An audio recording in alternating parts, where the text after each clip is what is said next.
What's your future? Where are you going to be going over the next 5 years? I mean, we very selfishly bring you out here to run this course for our students. The reason we do that, Michael, from our perspective is, we believe that learning from the source really holds a lot of integrity of the system.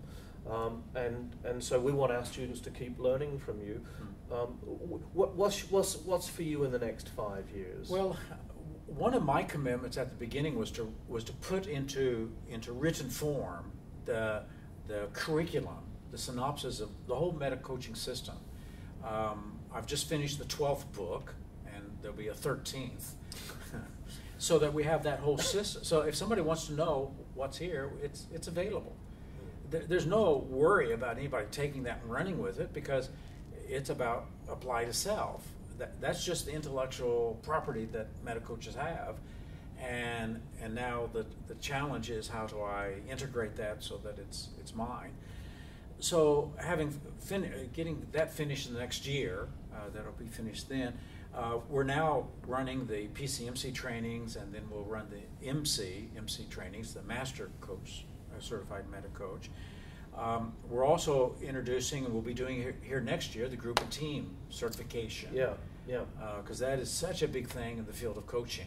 So we're going to sponsor you to come out here to Australia and run that. It's a 4 or 5 day course, I understand? It's 3 days of the content information, and then 3 days for certification for those who want to be certified.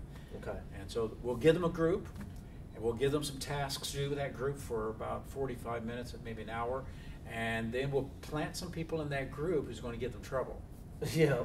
And then we'll see if they can coach Yeah. under those circumstances. Okay. And meet the benchmarks.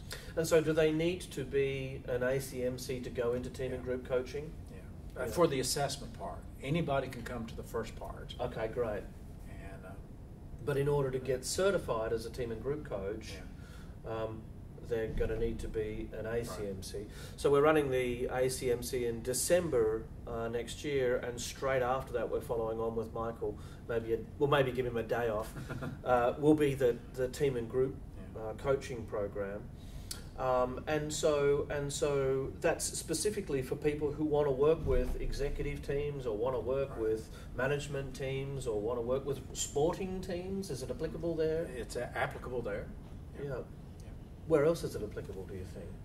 Well, in businesses, as management is moving more and more into self-managing teams. Yeah. So it could be the board, it could be any department, from research and development to administration.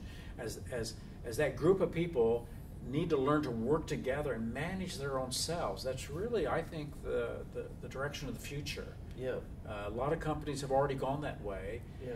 The companies wanting to go that way and not able to, it's because they don't know how to really collaborate.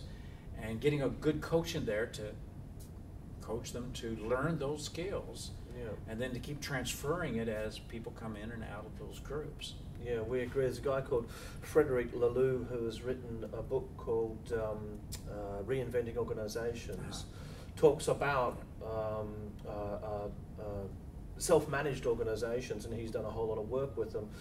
All of them have coaches at the heart of the self-management. The coach doesn't make any decisions or have any authority, but they are there to facilitate the team coming to a collaborative, shared decision that is on behalf of where they're going or where they say they're going. Yeah. That's the kind of thing you're talking about. Yeah, exactly. Yeah. Well, thank you. Really appreciate you spending some time here with us. We'll be putting some of this on the site, and so people get a bit more information about, what are the key differences here. So really appreciate that, Michael. Okay. Well, thank you. Thank you, buddy.